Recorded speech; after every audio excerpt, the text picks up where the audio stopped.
ദിവസം സമൂഹ മാധ്യമങ്ങളിൽ ഒരു വീഡിയോ പ്രചരിച്ചിരുന്നു.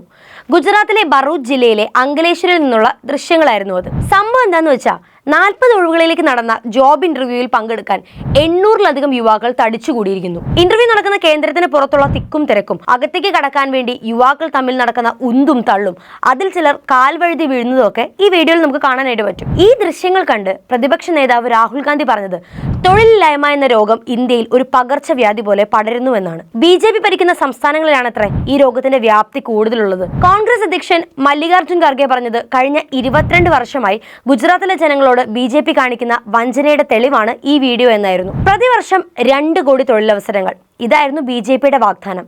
എന്നാൽ പേപ്പർ ചോർച്ച, നിയമനത്തിലെ അഴിമതി, വിദ്യാഭ്യാസ മാഫിയ, വർഷങ്ങളായി ഒഴിഞ്ഞുകിടക്കുന്ന സർക്കാർ ജോലികൾ, അഗ്നിവീർ പോലെയുള്ള പദ്ധതികൾ, ഇതെല്ലാം വഴി കോടിക്കണക്കിന് യുവാക്കൾ തൊഴിലിനു വേണ്ടി അലഞ്ഞു തിരിയുകയാണെന്നും ഖാർഗെ പറഞ്ഞു. ഇൻസ്റ്റിറ്റ്യൂട്ട് ഫോർ ഹ്യൂമൻ ഡെവലപ്മെന്റും ഇന്റർനാഷണൽ ലേബർ ഓർഗനൈസേഷനും സംയുക്തമായി സൃഷ്ടിച്ച ഇന്ത്യൻ എംപ്ലോയ്മെന്റ് റിപ്പോർട്ട് 2024 അനുസരിച്ച് ഇന്ത്യയിലെ ജോലി ചെയ്യുന്ന ജനസംഖ്യ 2011 61% നിന്ന് 2021 ആവുമ്പോൾ 64% മാത്രമാണ് വർദ്ധിച്ചിരിക്കുന്നത്. അതായത് വെറും 3% വർധനവ്. ഇതിനി 2036 ആവുമ്പോൾ വെറും 65% മാത്രം എത്തുമെന്നാണ് പ്രതീക്ഷ. അതായത് വെറും 1% വർധനവ്. അതുപോലെ തന്നെ സെന്റർ ഫോർ മോണിറ്ററിംഗ് ഇന്ത്യൻ എക്കണോമിയുടെ ഏറ്റവും പുതിയ കണക്കുകൾ പ്രകാരം 2024 ജൂണിൽ ഇന്ത്യയുടെ തൊഴിലില്ലായ്മ നിരക്ക് 9.2%.